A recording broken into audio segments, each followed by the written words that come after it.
Welcome back to my channel. At ngayon, magpo-food trip na naman tayo sa isang Chinese restaurant na alam ko nakita nyo na sa mga vlog ko nung nakaraan. Pero ngayon, may kasama po tayo magpo-food trip. Isa sa mga food vlogger dito sa Abu Dhabi. Kilala siya bilang G-Bites. Mga kasama natin ngayon ay si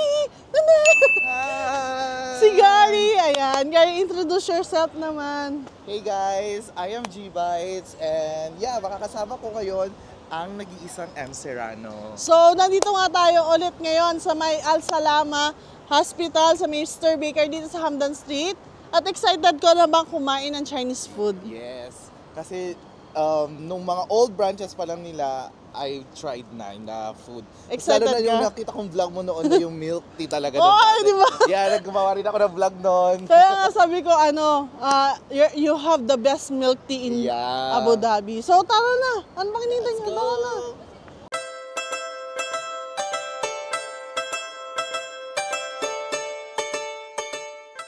So guys, eto na nga, nandito tayo ngayon sa Panda Bao Bao. Ayan, nakita niya pala dati pa, 2017 ata yung vlog ko about the milk tea ng Panda Bao Bao. Nag-vlog din siya ron. Meron din ako content na gano'n. Pero na-try mo ba yung mga pagkain nila?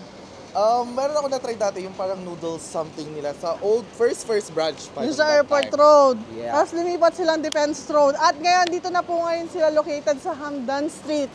Sa likod lang ng Mr. Baker at malapit sa Al Salama. So tara, pasok na tayo. Tulad ng sinabi ko dun sa previous vlog ko na may 29 dirham sila na hot pot dito. Kaya ayan, si Gary naman ang papipiliin natin ng hot pot. Ayan. Okay lang yun. Kita ko kumuha ka nito ng isa.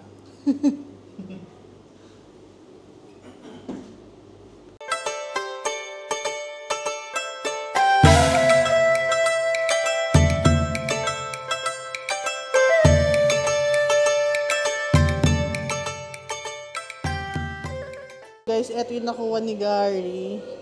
Ayan guys, so 29 dirhams lang. 29 dirhams. Tapos, after natin, ibigay natin kay ate. Ate, non-spicy.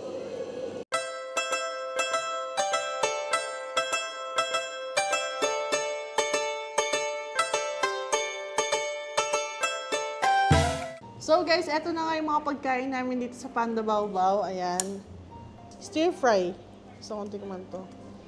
Para kasi siyang yung paborito kong noodles. Wudong. Yes. Ayan. Ito.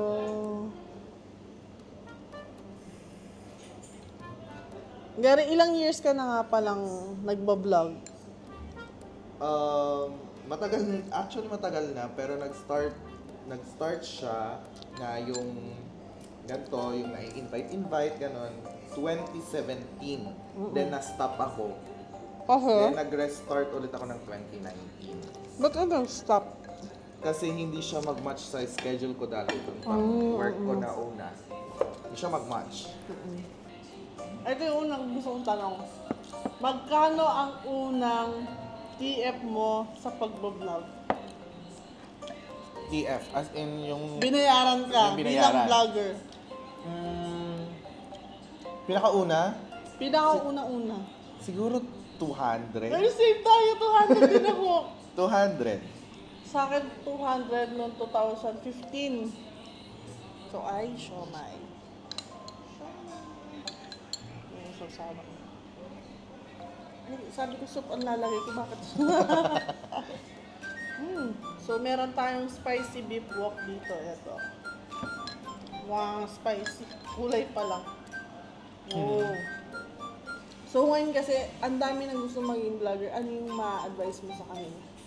Siguro, sa akin kasi, consistency. Then, yung pakikisalamuha kasi hindi lang naman kalahin natin yung Kasi sa akin yung mga una-una pa kasi, yung Instagram noon photos pa lang.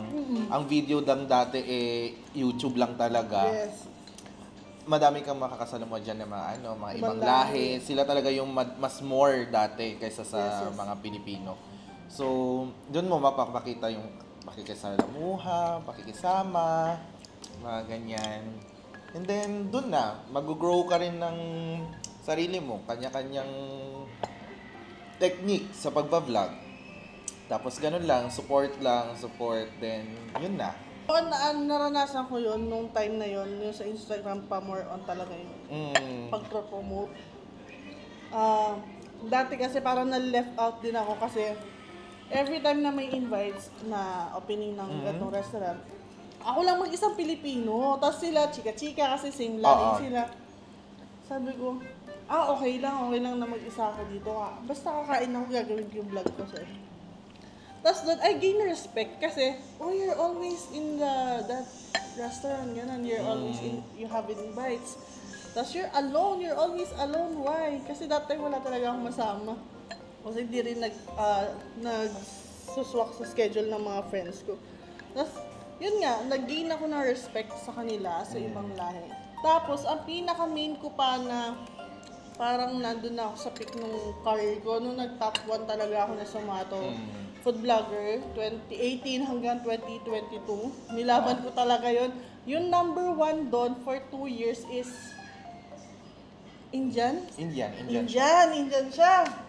Lagi akong 2. Simula nung nag-start ako sa 2024, lagi akong 2. So, hindi ako payag. Tapos, si Ate Casey, yung friend ko sa Dubai, sabi niya, i-push mo yan. Ilaban mo yan. Konti na lang kaya mo yan. Talagang parang everyday kahit bili ako ng order ako. Talagang para meron lang akong content. Ayun. So, ayun guys, from 2018 until 2022, naging top 1 sa Zomato po tayo. O diba? Naging isang Pinoy.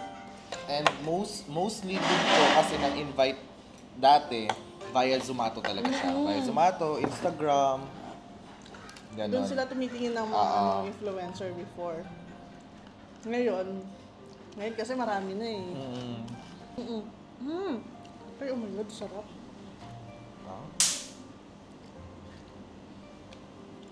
Yan yung? Parang sinigang. Ang sarap. Pero sa life ko as a vlogger kasi ang tawag that time. Hindi pa influencer.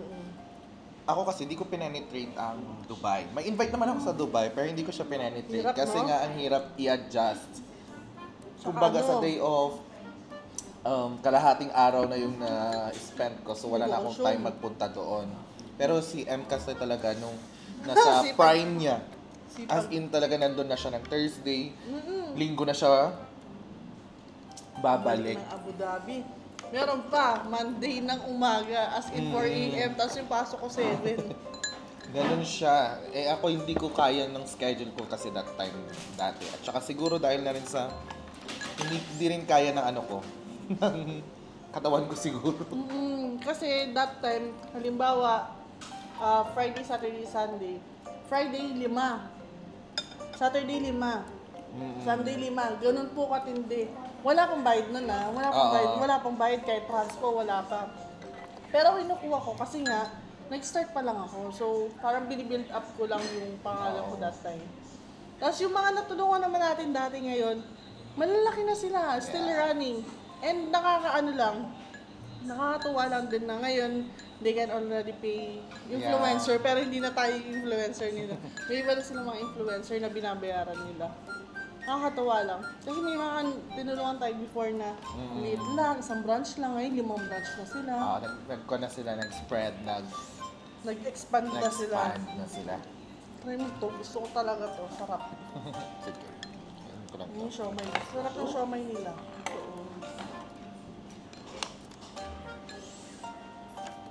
Yun lang yung believe ako talaga kay M that time.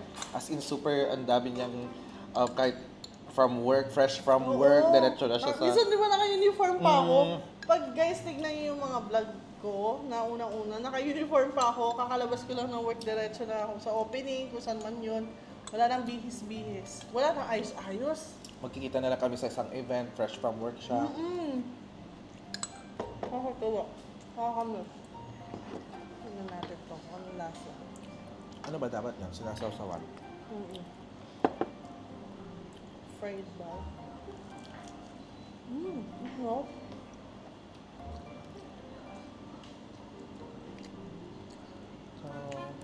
fried bao.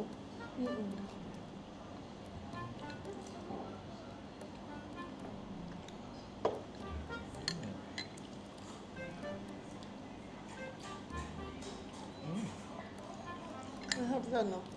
May pagka-crispy tapos malambot tapos may nag-explode yung laman niya sa loob. Yeah, Kasi medyo spicy din eh. Tsaka ang laki niya ha. Ang 6 pieces na 24 lang sila. Ito siya. Yung 29 dirhams na hot pot. With non-spicy malatang. Isas niya.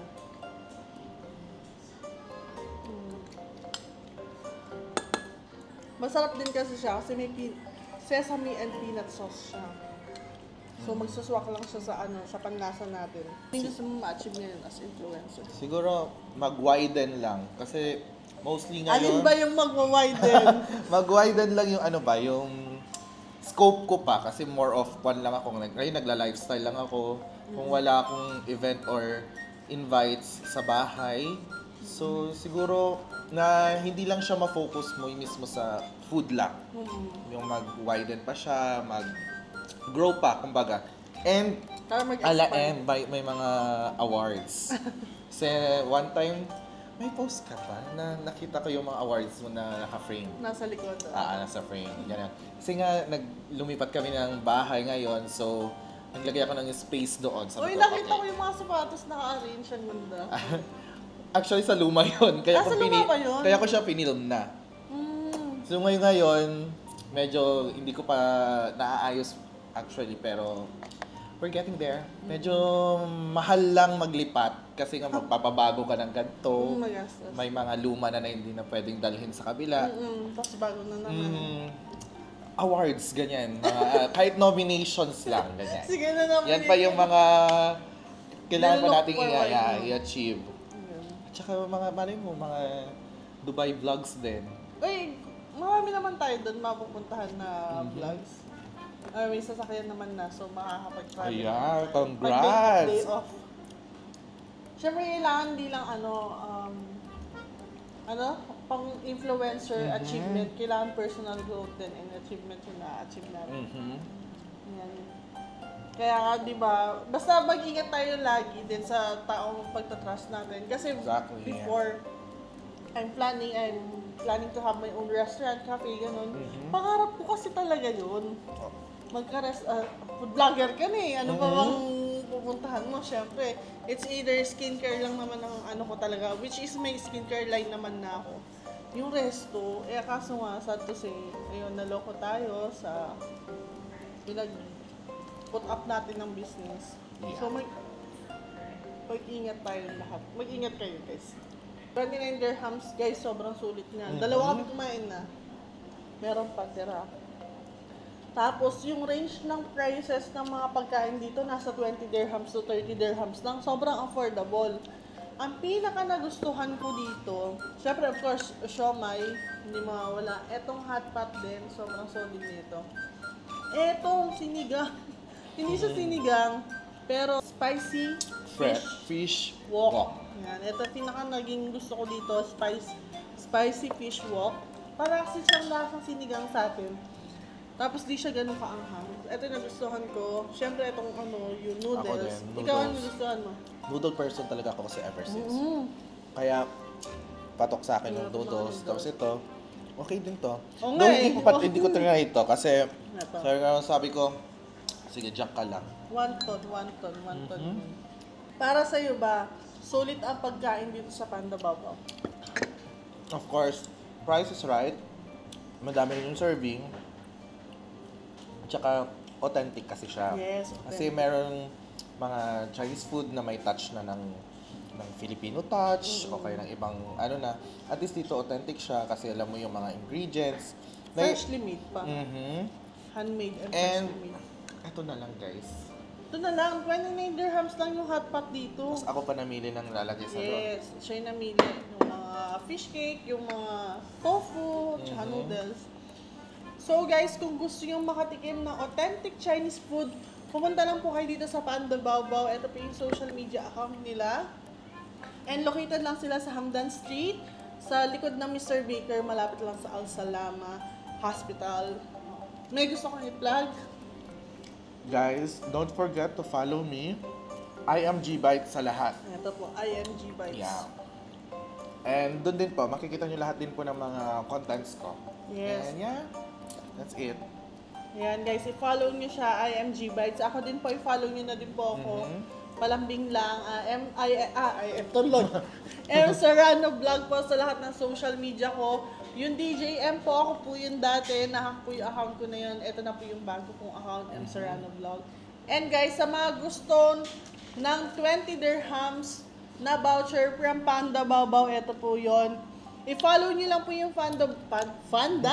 I-follow nyo lang po yung Panda Baobao, tapos screenshot nyo lang yung pag-follow nyo or pag-like nyo sa comment section. Tapos itag nyo na rin yung mga friends nyo. Ayan, sayang din to, 20 dirhams voucher. Ayan. Thank you guys for watching. Hope you like this video. Don't forget to hit like, share, subscribe, follow us.